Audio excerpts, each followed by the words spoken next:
Oke, semoga pada sehat-sehat selalu ya. Dan jika ada yang kurang enak badan, semoga segera disembuhkan. Oke, hari ini kita udah masuk ke pertemuan kedua LBI ya teman-teman. Jadi di sini aku akan ngebahas tentang tema dalam teks sastra.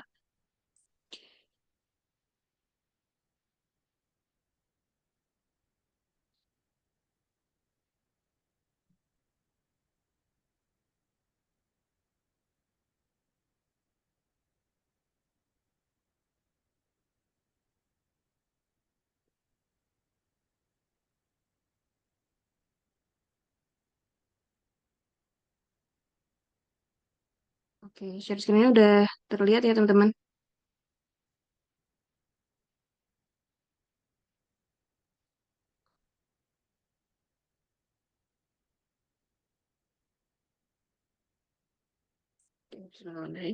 Oke, jadi teman-teman kita akan ngebahas tema dalam teks sastra. Nah, teman-teman, ada yang tahu nggak teks sastra itu apa? Ada yang mau berpendapat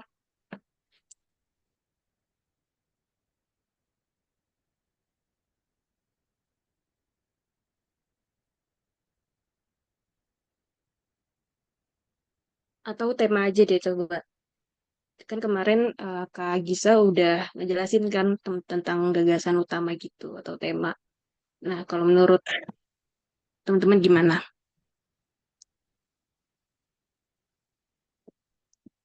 Oke, kata Fatur Rahman kayak novel.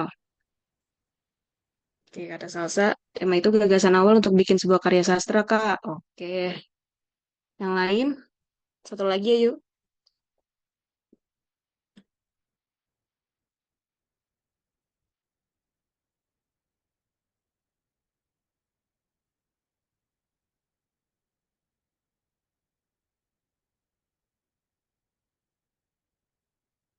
Ya, jadi singkatnya ya, tema itu adalah sebuah gagasan utama ya teman-teman. Yang mana tema ini nggak cuman hanya di teks sastra, tapi nyambung di berbagai teks-teks lainnya. Cuman kebetulan di UTBK ini sering banget eh, yang diutamain itu adalah teks sastra. Tuh. Oke, nah kita lihat nih teman-teman di sini bertahu semua ya, ini termasuk teks sastra apa nih? Jenis apa nih teman-teman?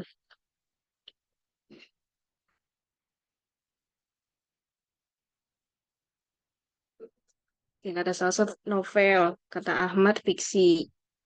Oke, Oke, mungkin pada tahu ya teman-teman ya, ini judulnya Different, Dylan, terus Setian atau mungkin juga teman-teman pernah baca ya kan? Ini salah satu dari penerapan teks sastra gitu. Iya, jadi fiksi itu termasuk ke genrenya ya, teman-teman. Sedangkan kalau aku bilang teks sastra ya, maksudnya jenis teksnya ya, teks sastra gitu. Oke, udah bagus kok, teman-teman udah mantap. Oke, aku izin next. Oke, nah, di sini kita masuk ke pengertian dari teks sastra. Nah, teks sastra itu apa sih, Kak? Gitu. Teks sastra itu adalah teks yang disusun dengan tujuannya itu untuk menggunakan bahasa yang bersifat artistik gitu. Artistik ini maksudnya apa?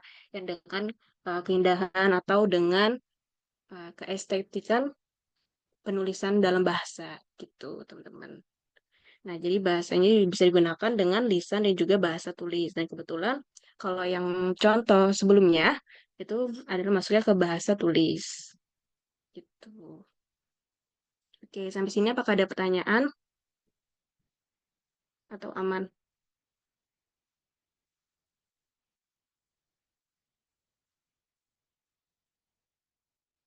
Oke, kata salsa kayak putis banget gitu, Kak. Enggak juga salsa.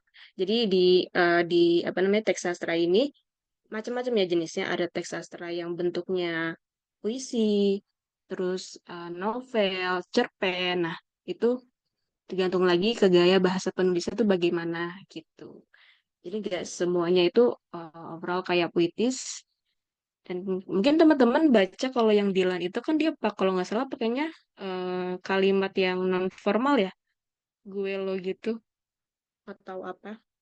mungkin kalian nemu novel itu dia pakainya kalimat non formal. Nah, itu nggak harus puitis, teman-teman. Jadi, tergantung bagaimana si penulis itu membawakan gaya bahasanya di teksnya atau ya penulisannya dan sebagainya.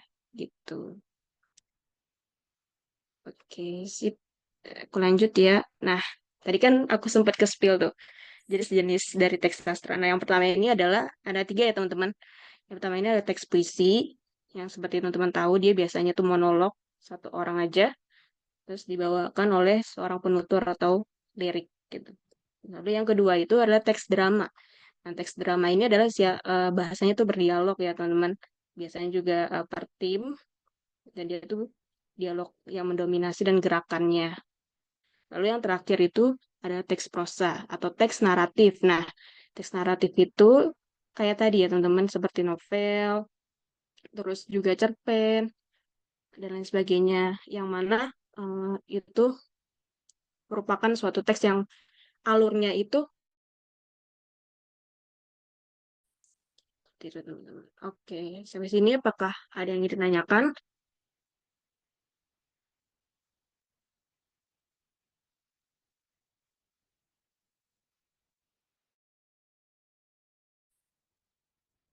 Oke, mungkin kalau teman-teman mau nanya Kak, di UTBK itu biasanya yang keluar tuh apa sih? Biasanya tuh yang teks prosa ya teman-teman atau teks naratif. Sering banget itu teksnya agak panjang, tapi juga bisa berupa kutipan gitu. Iya, yang lebih mendominasinya. Jadi seperti itu. Nah, kebetulan aku di tema kali ini ngebahas fokus tentang teks sastra yang bersifat teks naratif ya, teman-teman. Oke, okay, next. Nah, kita masuk ke dalam unsur-unsur teks sastra. Nah, mungkin teman-teman udah pada tahu ya, unsur-unsur teks sastra itu ada dua. Yang pertama ada unsur intrinsik, yang kedua ada unsur ekstrinsik. Nah, unsur intrinsik itu ada ini ya, teman-teman. Tema, kurang lebih seperti ini. Tema, tokoh, alur, latar, sudut pandang, dan amanat. Nah, nah, kalau kita bahas tentang tema, tadi kan gagasan utama ya, teman-teman. Kalau tokoh itu apa?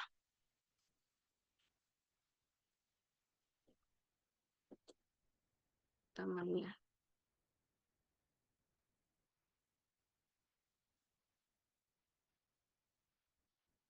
Oke, kalau tokoh itu apa, teman-teman? Ya, kata salsa orang yang main. Yang lain,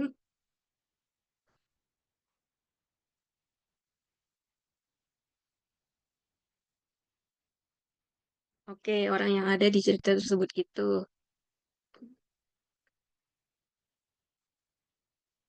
Oke, karena aja lah pemeran, kata Vinka, pemeran atau pelaku dalam cerita, kata dia pemeran cerita.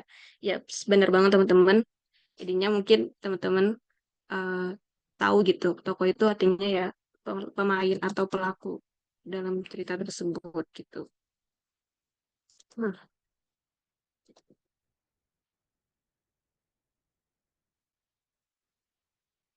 nah, kalau misalkan aku nanya nih teman-teman, bedanya tokoh dan penokohan itu apa? Itu beda nggak sih? Atau sama aja?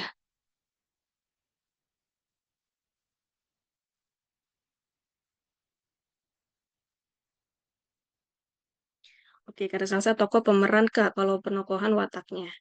Oke, kalau yang lain gimana? Penokohan sifat dari tokoh kata Anissa.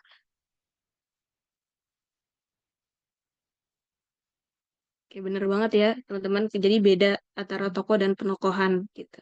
Jadi kalau tokoh itu lebih ke biasanya dengan nama orang atau pemainnya, sedangkan kalau penokohan itu sifat dari tokohnya. Nah, sifat dari tokoh tuh biasanya dibagi menjadi tiga ya, teman-teman. Ada antagonis, protagonis, dan tritagonis. Gitu. Nah, sedangkan kalau alurnya nih, alur tuh dibagi menjadi berapa, teman-teman? Kita sebagai sembari refleksi aja nih, ya kan? Oke, tiga, cakep, bener semua. Oh, udah ada yang spill nih. Kak Salsa maju, mundur, dan campuran. Oke, Karvinka juga maju, mundur, dan campuran. Bener banget. Jadi dibagi menjadi tiga. Sebentar.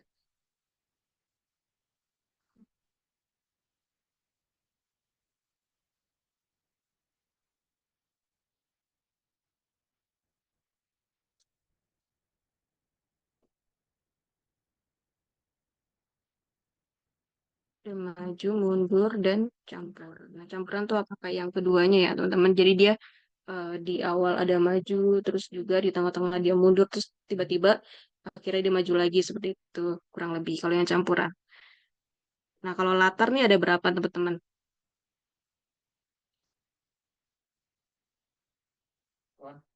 Oke, kata Panca tempat, waktu, suasana. Salsa juga tempat, waktu, dan suasana. Alia tempat, waktu, suasana. Oke, cakep banget, bener.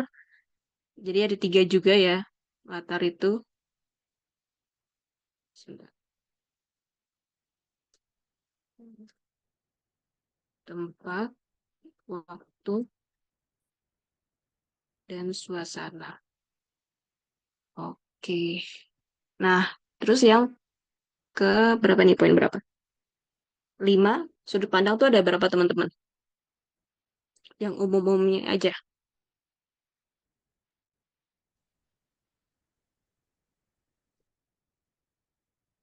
Kata salsa, prof dari orang Kak, dari orang pertama, kedua, dan ketiga kalau nggak salah. Oke, Kak ada tiga. Ya bener guys, ada tiga. Apa aja tuh kira-kira?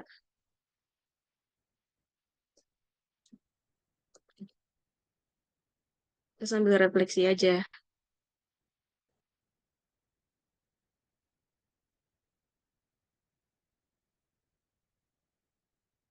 Oke, kata Anissa ada orang pertama, kedua, dan ketiga.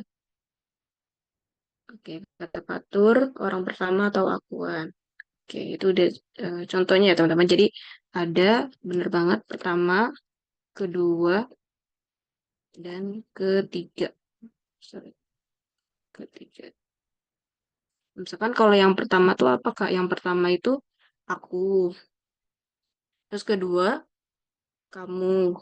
Kan? Yang ketiga itu dia, mereka, dan nama orang ya, teman-teman. Atau dia menggunakan nama, itu merupakan sudut pandang orang ketiga. Nama tokoh maksudnya. Oke, mungkin segini. Nah, amanat ini apa teman-teman? Pasti udah jago banget nih amanatnya apa. Oke, pesan dari cerita tersebut, pesan yang terkandung. Ya, bener banget. Jadi, suatu cerita atau teks sastra, kalau dia hmm, udah buat panjang-panjang, tapi nggak ada yang diambil intisarinya, ya percuma ya teman-teman. Jadi, pastinya ada yang namanya amanat gitu. Atau pesan yang terkandung.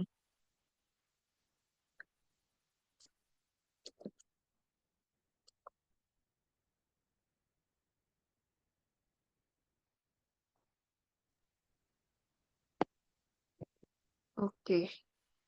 Nah, kita langsung lanjut ke yang kedua, unsur kedua, yaitu unsur ekstrinsik. Berarti kan unsur ekstrin itu keluar ya, teman-teman. Berarti dia di luar dari cerita tersebut. Yang pertama adalah latar belakang pengarang, terus kedua latar belakang masyarakat, ketiga nilai-nilai kehidupan. Nah, ini seperti seperti kita tahu misalkan latar belakang pengarang itu misalnya dari segi biografinya seperti apa. Terus latar belakang masyarakatnya juga dari tokoh dari cerita, cerita tersebut tuh apa aja gitu. Dan sedangkan juga nilai-nilai kehidupannya seperti misalnya eh, keharmonisan, terus kedamaian. Nah, itu kan salah satu contoh dari nilai-nilai kehidupan gitu.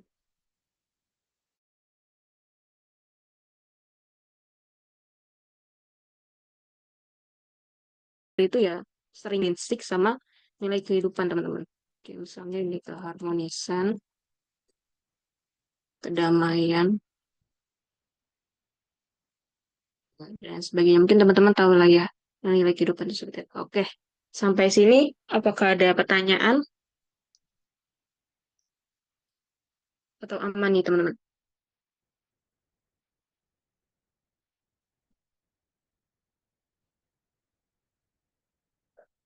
Oke, sip. Aman ya guys.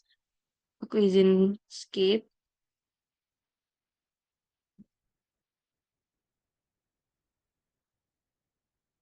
Nah, setelah kita tadi udah tahu nih tentang semua dari jenis-jenisnya, terus juga unsur-unsurnya. Nah, sedangkan di UTBK ini kan juga memerlukan dari tips dan trik ya teman-teman. Nah, tips dan trik dari aku adalah yang pertama fokus kepada pertanyaan soal terlebih dahulu. Jadi biar nggak membuang-buang waktu dan teman-teman tuh lebih spesifik untuk mencari sesuatu yang ada dalam teks tersebut ya. Pertama adalah fokus kepada pertanyaannya soalnya gitu. Ya, pertanyaan soal. Lalu yang kedua itu menggunakan teknik membaca scanning. Nah, teman-teman mungkin tahu ada beberapa yang tahu mungkin ya kalau teknik membaca scanning itu dia membacanya tuh cepat tapi detail gitu. Nah, sedangkan kalau skimming itu dia membacanya cepat tapi mengambil dari gambaran umumnya aja. Aku nggak recommended buat kalian lakuin skimming, tapi kalau misalnya itu memang gaya kalian membaca ya it's okay. Kalau kalian bisa tepat menemukan jawabannya, it's okay gitu. Karena problem nggak masalah. Tapi kalau biasanya aku pakai itu yang scanning gitu. Seperti itu. Nah, lalu yang ketiga itu adalah ya jelas lah, menentukan jawaban yang tepat. Ya, bukan pasangan tepat, guys. Karena bukan jawaban. Oke, sampai sini apakah aman, guys?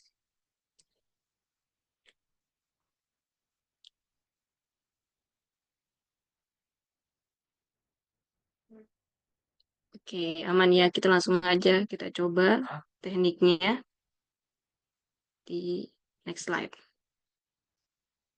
Nah, ini contoh soalnya teman-teman. Ini aku ambil dari soal UTBK, buku UTBK gitu. Nah, kira-kira ada yang mau menjawab ya, teman-teman? Dibaca dulu aja.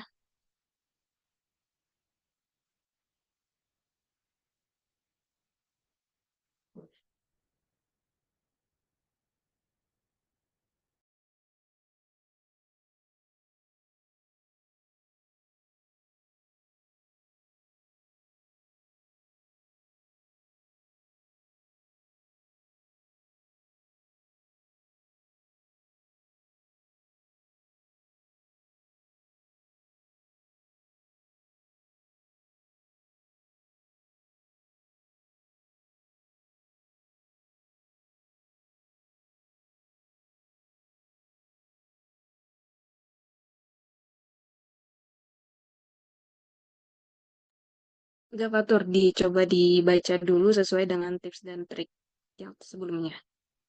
Nanti kita coba pakai tips dan trik bareng aku. Itu kan.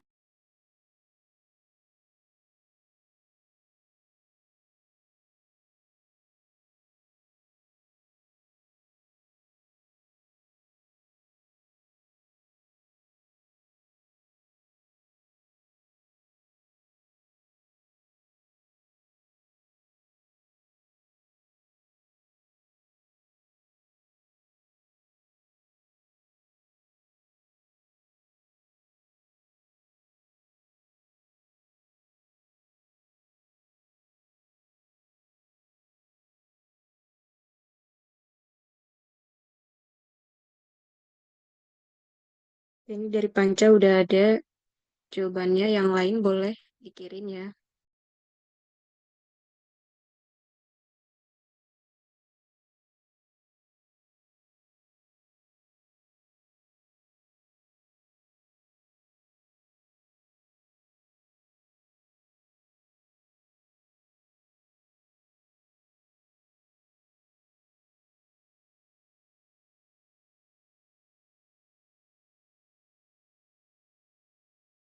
Oke, dari Panca ke bawah ternyata dominan pada E ya.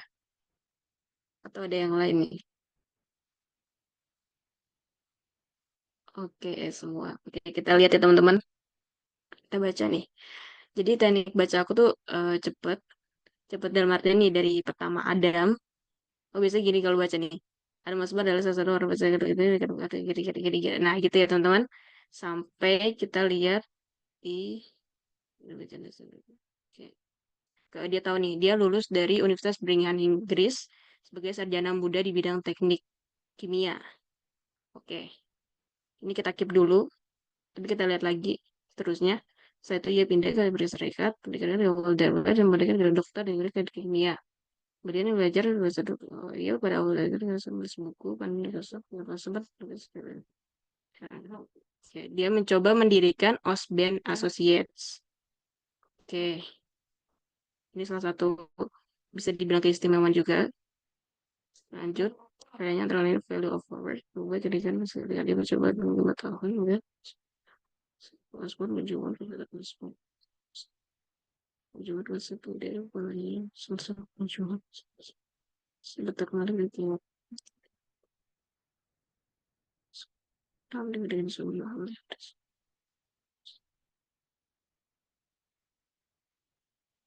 Oke, di sini dia kan menjual enggak.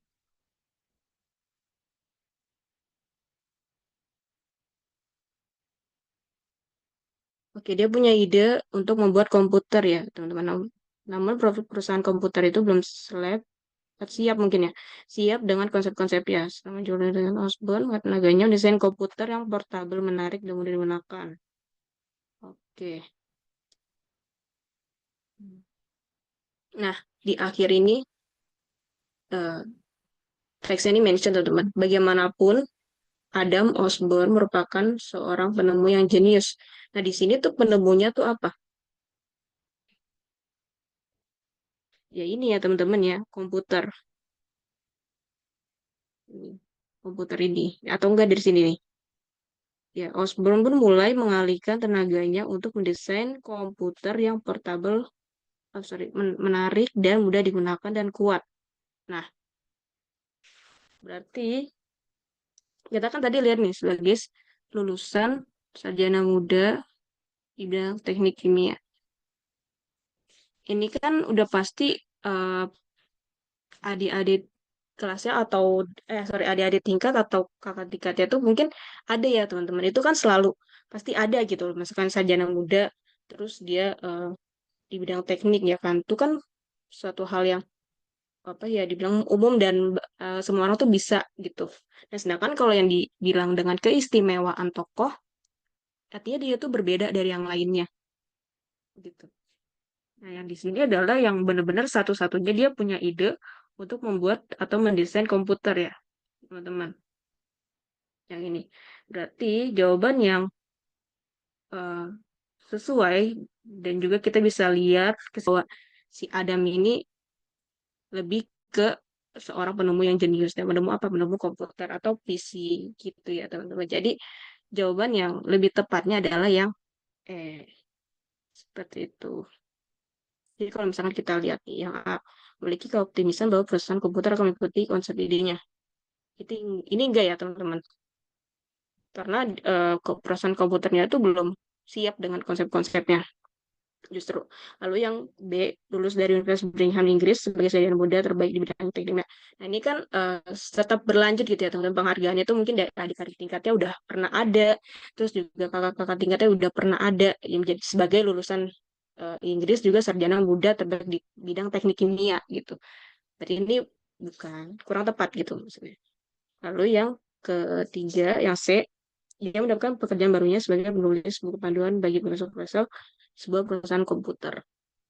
Enggak, ini ya. Ini eh, karyawan sebelumnya mungkin ada gitu, teman-teman. Tapi merupakan semua orang bisa lah gitu lakuin. Sedangkan keistimewaan itu kan tadi yang merupakan ciri khas dari toko tersebut. Kalau yang dia ini, dia pindah ke Amerika Serikat dan menyelesaikan pendidikannya di Delaware dan memiliki gelar dokter di bidang teknik kimia. Enggak ya, teman-teman. Ini orang semua orang juga bisa lakuin gitu. Nantinya yang tidak semua orang bisa lakuin dan pencetus dari apa yang dia milikin sebagai sebagai sebutan dalam dirinya ya ini gitu. Yang kayak seorang penemu dan pembuatan personal komputer atau PC yang jenius. Oke. Seperti itu ya teman-teman. Apakah ada pertanyaan atau aman?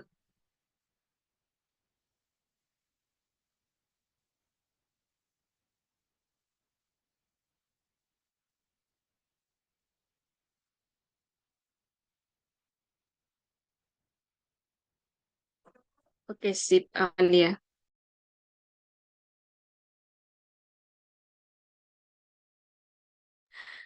Oke, aman ya. Aku izin skip. Kita lanjut lagi ke soal yang kedua.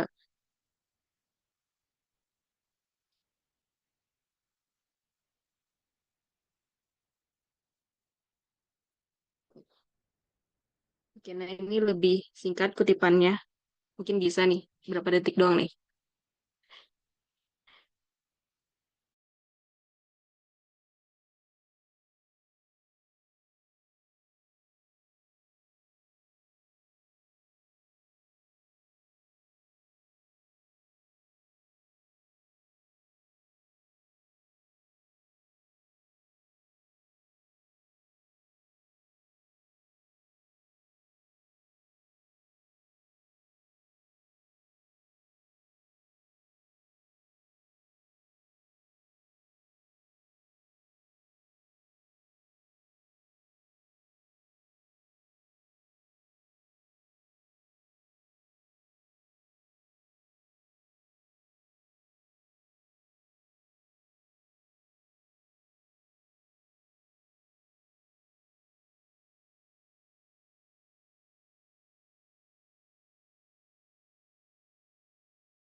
Oke, dominan A. Yang lain apakah ada?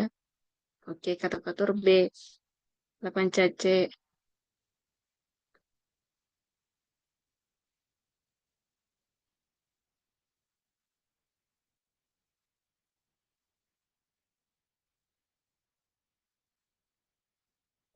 Oke, kita bahas satu-satu ya teman-teman.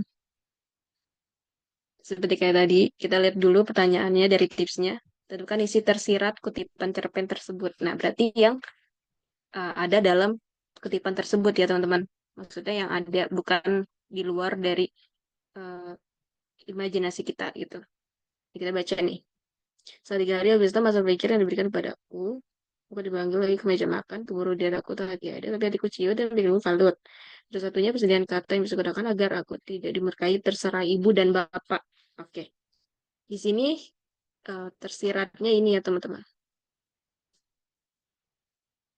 Dia dengan jelas eh, berkata terserah ibu dan bapak.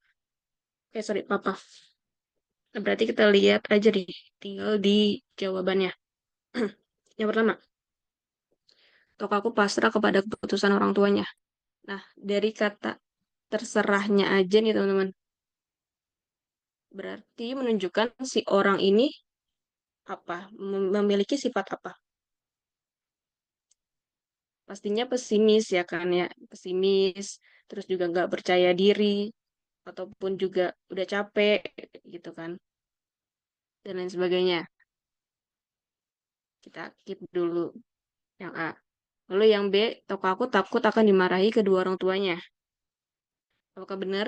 Toko aku takut akan dimarahi kedua orang tuanya. Dia sepertinya enggak ada kayak rasa takut untuk dimarahi. Sorry, ada ya teman-teman. Agar aku tidak dimurkai. Tapi di sini um, dia tuh masih bersikap santai aja gitu. Kayak walaupun agar takut dimurkai, tapi dia tuh masih bisa uh, mengutarakan pendapatnya atau uh, ke apa reaksinya terhadap pertanyaan tersebut gitu. Lalu lanjut kita yang C itu toko aku bingung dalam memilih suatu keputusan. Di sini dia apakah bingung Oke, mungkin dari sini ya teman-teman. Setelah 3 hari habis itu masa berpikir yang diberikan kepada aku. Oke, mungkin dari sini. Tapi lagi-lagi dia bukan dari makna tersirat. Terus lanjut lagi, yang dia itu Tokaku berontak dengan keputusan orang tuanya. Gak ya teman-teman, ini jelas salah. Dia nggak berontak, dia nurut. Lalu yang itulah Tokaku senang dengan keputusan orang tuanya. Gak ya teman-teman, tadi ada kata-kata ini ya, yang bisa katakan agar tidak aku tidak dimurkai. Nah, berarti intinya tidak senang, kurang setuju, dan lain sebagainya. Nah, kita bisa lihat kalau tersirat itu kita fokus ke tanda petiknya. Itu yang membedakan dari tersirat dan tersurat, teman-teman. Nah, kalau jadi kita fokus ke sini. Terus tanda petiknya ini adalah dia bilang kalau terserah ibu dan bapak berarti eh, jawaban final dari toko aku ini adalah yang mana, teman-teman? Yang lebih cocok.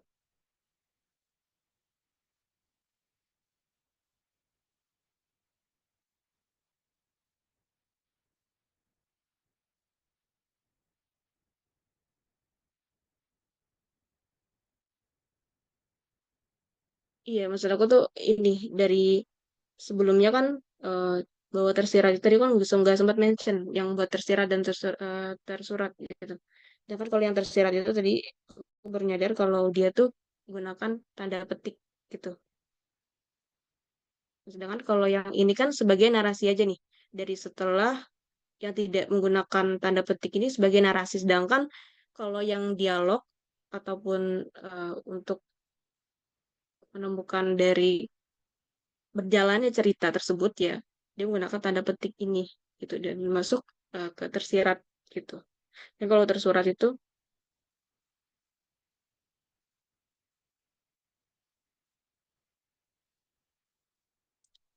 sebenarnya agak memungkinkan teman-teman. Bisa dia takut, bingung. Memang dia ada di apa namanya di narasinya, tapi ketika dia tadi menggunakan dialog, tadi kan aku bilang kalau teks sastra itu dia tersirat menggunakan dialog. Nah, dialog itu adalah yang ini teman-teman, tanda petik. Narasi itu berarti yang ini, seorang narator. Berarti yang jelas adalah kita bisa kita bisa analisis dulu nih, terserahnya ini kenapa dia. Terserah ini tanda dia putus asa, dia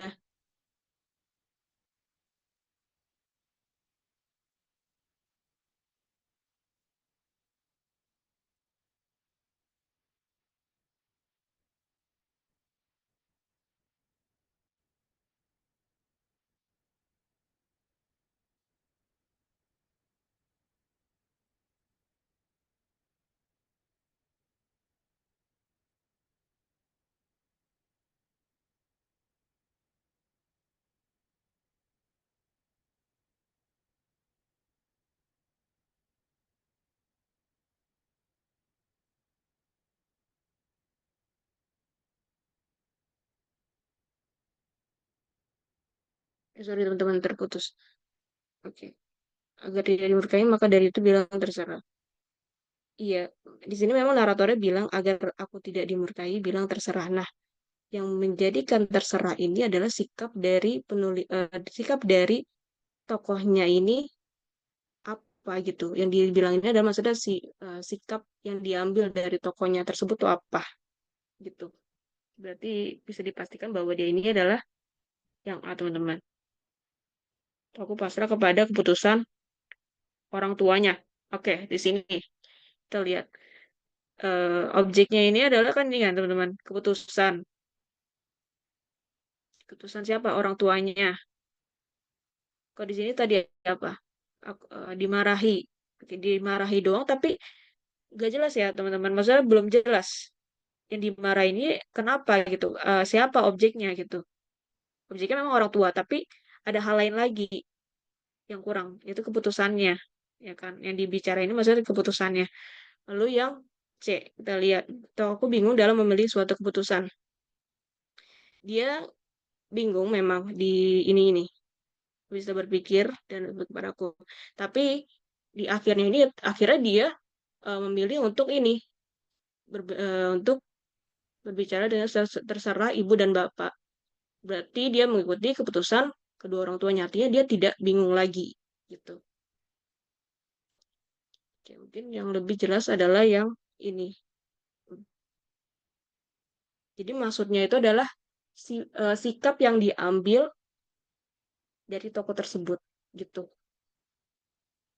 Itu yang dinamakan tersirat dan fokusnya ke sini tanda petiknya. Karena kan kalau kita pengen tahu nih sikap seorang tuh gimana, ya kita kan lihat dari cara dia ngomongnya tuh gimana gitu. Dan dari situ lo bisa kita simpulkan gitu. Jadi sikap yang diambil orang tersebut ini gimana, sifatnya ini gimana gitu. Bisa dari dialog yang diutarakan oleh tokoh tersebut gitu. Karena nggak mungkin kalau kita baca narasinya teman-teman narator itu ya cuman berfokus pada ya dia membawakan cerita aja gitu nggak memainkan peran ataupun uh, yang ada lah pokoknya ketika tokoh tersebut berbicara dengan yang lainnya berinteraksi dengan yang lainnya nah maka cara salah satu cara untuk mengetahui sifat dan sikap dari seorang tokoh itu ya dengan dialognya gitu teman-teman.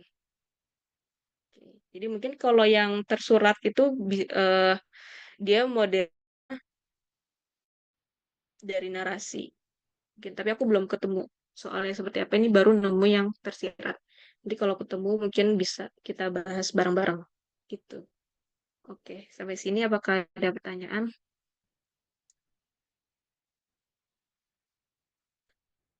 Atau kalau teman-teman mungkin ada pendapat kenapa milihnya yang A, silakan teman-teman.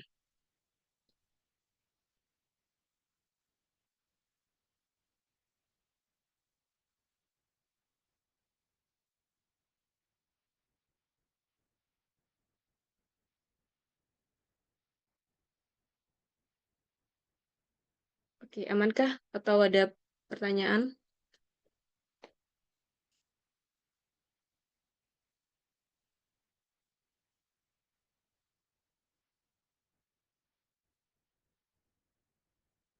Oke, aman ya. Aku izin skip.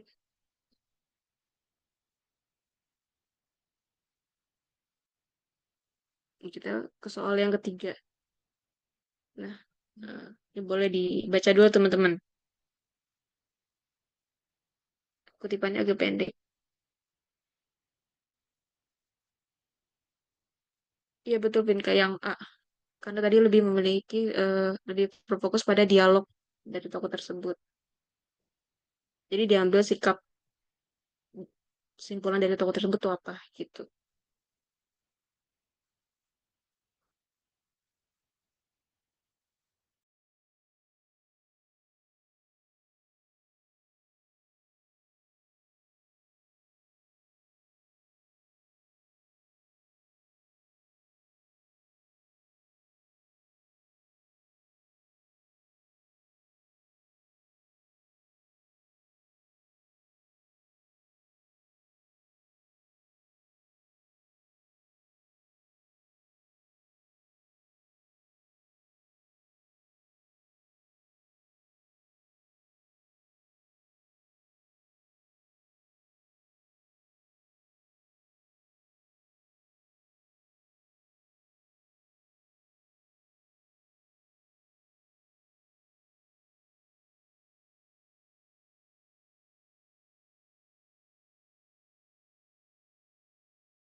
Oke, ini dominan pada A ya dan juga kata panca atau D Kak. Oke.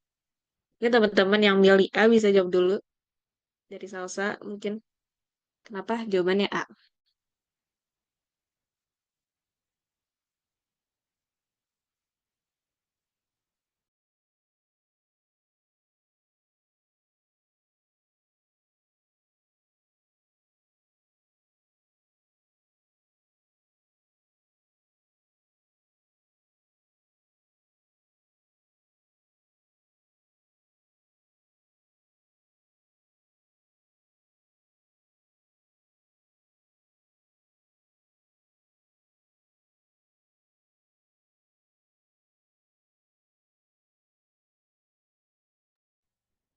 Oke, kata salah satu dia lebih ke feel-nya dapat pas yang ada dialog kalau berhenti jualan sudah bilang gawat banget. Oke, berarti suatu sesuatu yang udah darurat atau urgent ya, teman-teman.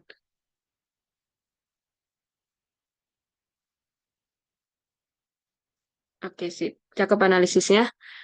Kalau yang lain gimana?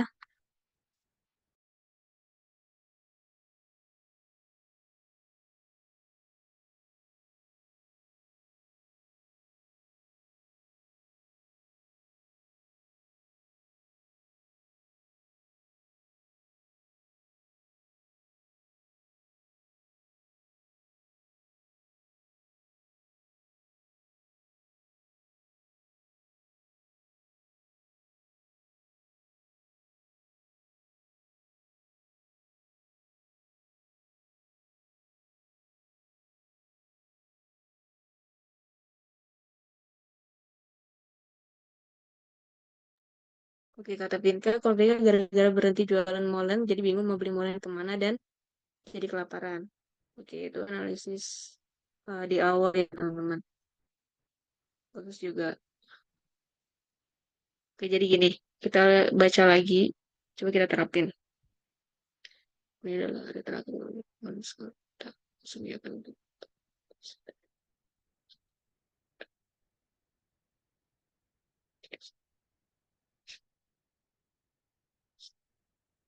Oke, sini dia bilang hari terakhir ya.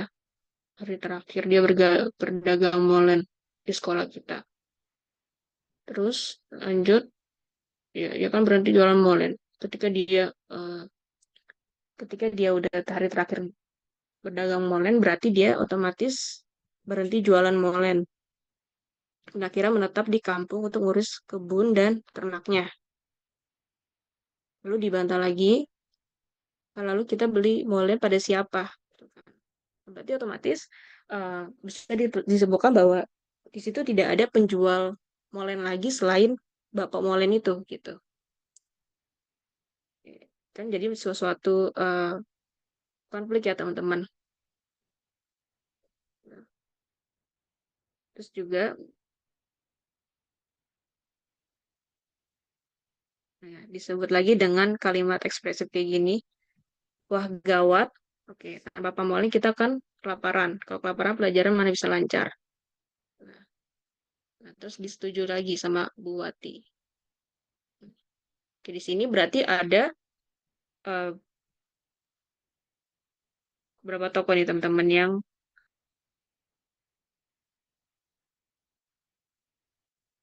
menyetujui kalau misalnya dia tuh nggak sepakat kalau pamol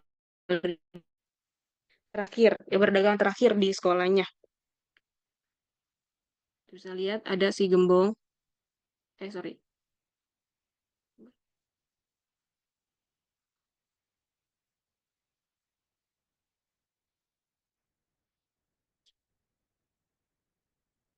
sini ada Buati, terus juga ada Sinta ya sebelumnya yang bilang gawat ini dua, terus lanjut.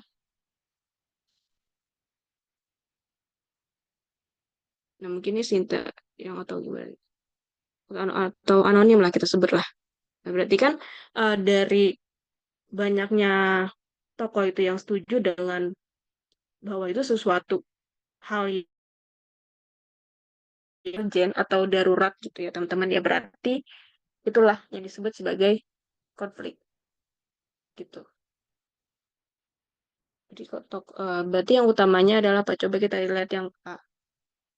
Pak Molen akan berhenti jualan. Benar dia akan berhenti jualan gitu. Karena hari terakhir ya kan dibilang hari terakhir dia berdagang molen. Oke, oke. Terus anak-anak kan merasa lapar. Ya benar merasa lapar, tapi merasa laparnya ini karena apa gitu. Disebabkan karena apa gitu kan. Selalu yang C itu Buati setuju dengan Sinta. Ini enggak ya teman-teman, karena yang setuju sama Sinta ini banyak gitu. Antara anak-anaknya, anak-anak kelasannya atau dialog anonim ini gitu. Berarti kurang tepat. Lalu yang D ini anak Pamolen akan diwisuda. Oke. Ya, maksudnya, ya dengan adanya dia wisuda kan berarti berhenti gitu dengan berdagang molen. Tapi bukan itu masalahnya. Yang di yang di apa namanya? Yang digawarkan atau yang didaruratkan gitu. Nah, berarti yang tepat adalah yang A gitu. Betul. Oke, sampai sini apakah ada pertanyaan?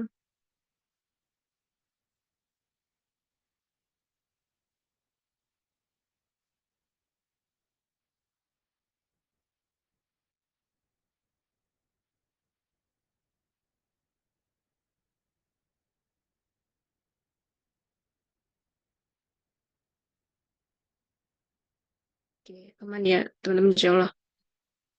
Izin skip.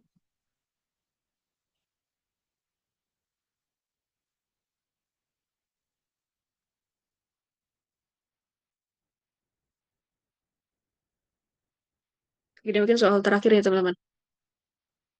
Boleh dibaca terlebih dahulu.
Oke, dominan pada B ya. Coba eh, mungkin salah satu bisa diberi alasannya kenapa kalian memilih B.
Kata Salsa, konflik antara Rooney dan Rudy berakhir dengan perdamaian saat mereka bekerja sama melukis. Nah, akibatnya Budi ini senang melihat mereka rukun tanpa mengetahui pertengkaran sebelumnya. Oke, kata Ira, karena Budi ini taunya mereka itu rukun, padahal mereka itu sempat bertengkar. Oke, kita baca ya teman-teman, bareng-bareng. Kita cermati.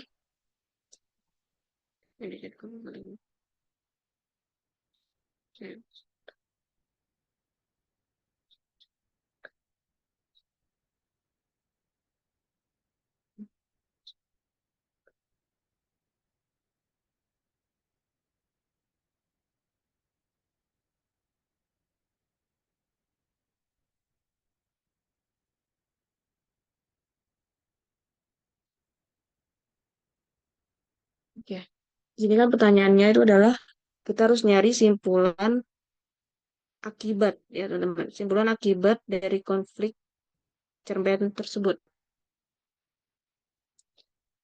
Nah, ini konfliknya gara-gara kenapa? Gara-gara ini ya, cat kuku. Cat kukunya. Terus tiba-tiba Rudy bilang, ngebantu gitu maksudnya. Untuk jadi, eh, untuk dia melukis gitu. Maksudnya nih, melukis, terus si Raninya ini jadi modelnya. Nah, terus sebaiknya kita fokus di akhir.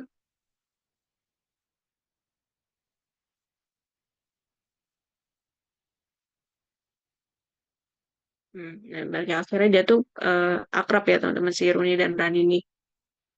Dan akhirnya ya Budi ini bilang, Budi ini tidak, sorry, Budi ini, di narasinya Budi ini tidak tahu kalau hari itu mereka sempat bertengkar. Oke. Sebenarnya mungkin dia ini berdua nih bertengkar ya, gitu. Terus kita lihat jawaban yang A. Runi berteman baik dengan Rudi. Apakah ini simpulan dari akibat konfliknya?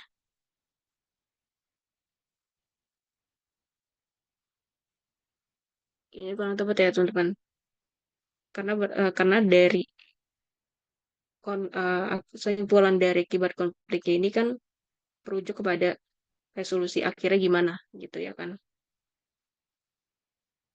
Jadi nggak cuman berteman baik, tapi ada orang lain gitu ya yang ikut terlibat gitu dalam narasi ini. Jadi ini kurang tepat. Lalu yang B kita lihat Budi ini senang melihat Runi dan Rudi gitu. Nah nah ini orang eh, ketiga mungkin ya Budi ini senang melihat Runi dan Rudi kenapa?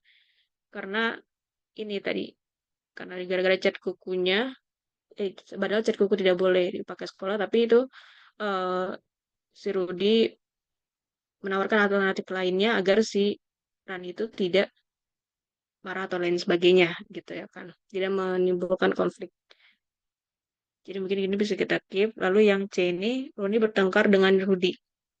Enggak ya teman-teman, dia enggak bertengkar. Justru malah si Rudi ini membantu untuk menyelesaikan konfliknya dengan cara dia menawarkan bantuan ini. Dia menawarkan tawaran ini. Tuh, cuma tepat. Lalu yang D, Roni tidak memakai cat kukunya. Ya, nggak memakai cat kukunya, tapi dengan terlibat toko siapa gitu dengan dia kenapa nggak mau pakai cat kukunya dengan toko siapa pasti ada hubungannya juga dengan toko yang lainnya maka yang ini kurang tepat ya teman-teman.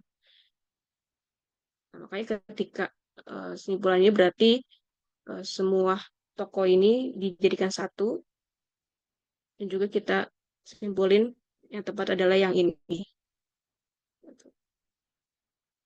Artinya semua toko ini senang gitu ya. Budi ini senang melihat Runi dan Rudi gitu. Ada toko lain yang dijadikan sebagai sebuah. Nah, sebagai disclaimer juga ketika teman-teman nyari simpulan bisa fokus juga di akhirnya ini kalimat-kalimat akhir tuh selalu bisa jadi bahan simpulan gitu tapi harus diperhatikan juga tokoh-tokoh yang ada tuh siapa aja yang terlibat terus siapa juga yang eh, menjadi menawarkan resolusi dan lain sebagainya gitu. Oke sampai sini apakah ada pertanyaan?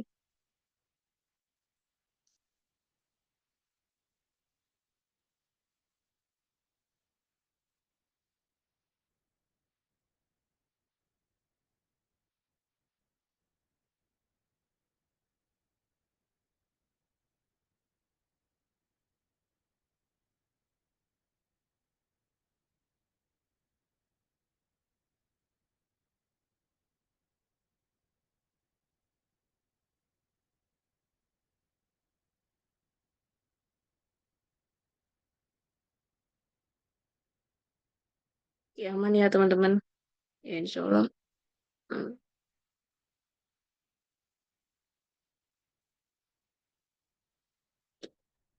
Oke, kita udah di akhir. Nah, sebenarnya aku tuh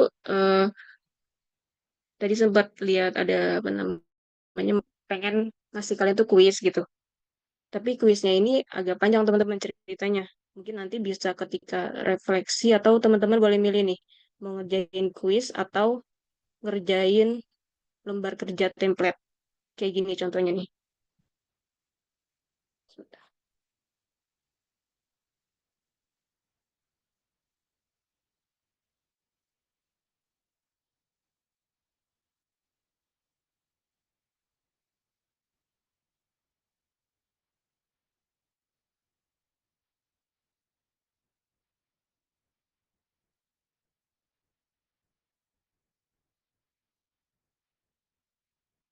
Nah, kayak gini teman-teman. Jadi maksud aku tuh kalian bebas mas, masukin kutipan, misalkan dari novel, dari AU, atau dari cerpen dan lain sebagainya yang kalian sukai.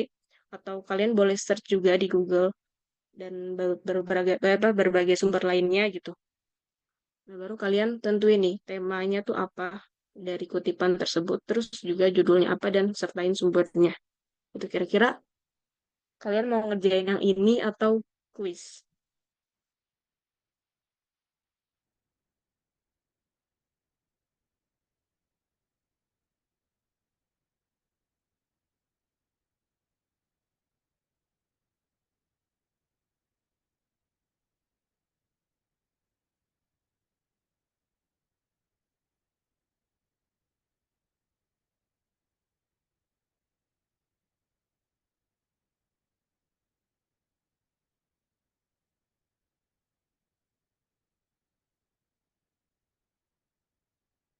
Kata kata Nisa dua-duanya nggak apa-apa. Salsa dua-duanya nggak apa-apa. Fatur bersuara dong Fatur. Yang lain, ayo. Nggak apa-apa bersuara aja. Misalkan kalian mau bilang nggak mau ya nggak apa-apa gitu. Kalau kuis aja juga nggak apa-apa. Kita ambil. Aku ngasih alternatif lain aja gitu buat kalian yang memang mau kuis atau ini juga. Nanti aku data kok teman-teman.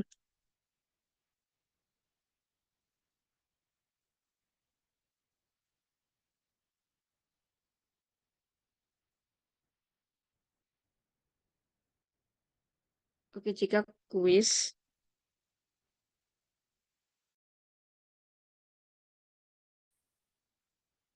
oke Lasmi maunya kuis ya. Kisari kuis.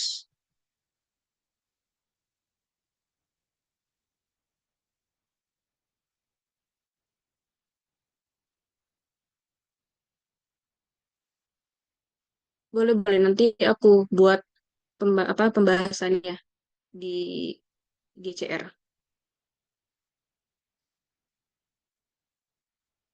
Oke, jadi tolong di oh teman-teman, kalian mau apa?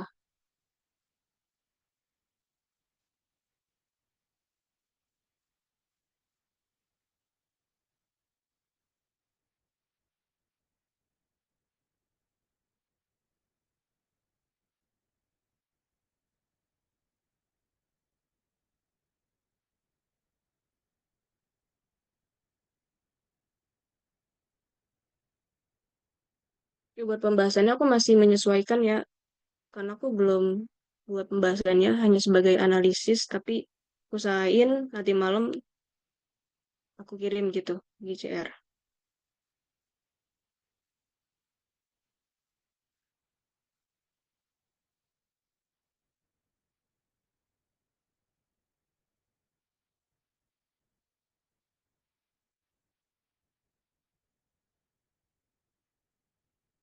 Kayaknya rata-rata kuis ya. Tapi kuisnya itu di formnya begini teman-teman. Karena nanti dikasih waktu, tapi memang agak panjang banget.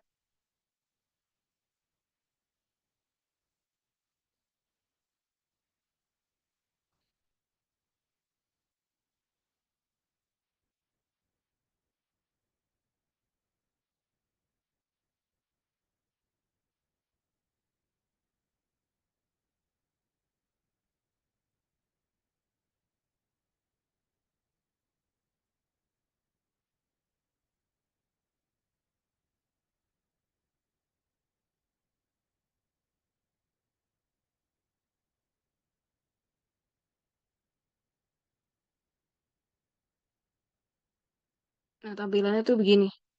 Kalau kalian ngerjain cuman 4 soal aja. Tapi kalian mau ngerjainnya di Microsoft Forms atau di Docs.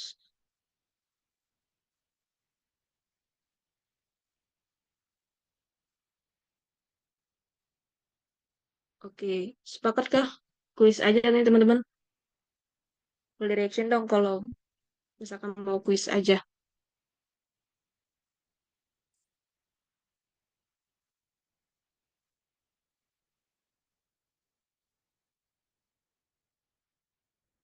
Oke, sepakat ya, kuis.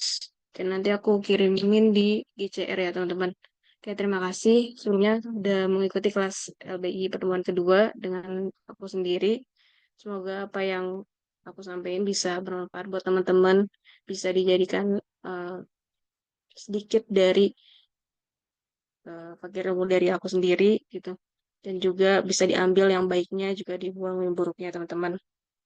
Jadi maaf banget juga misalkan tadi ada kata-kata yang kurang berkenan. Jika ada bicaraku gak sesuai ya teman-teman, mohon maaf.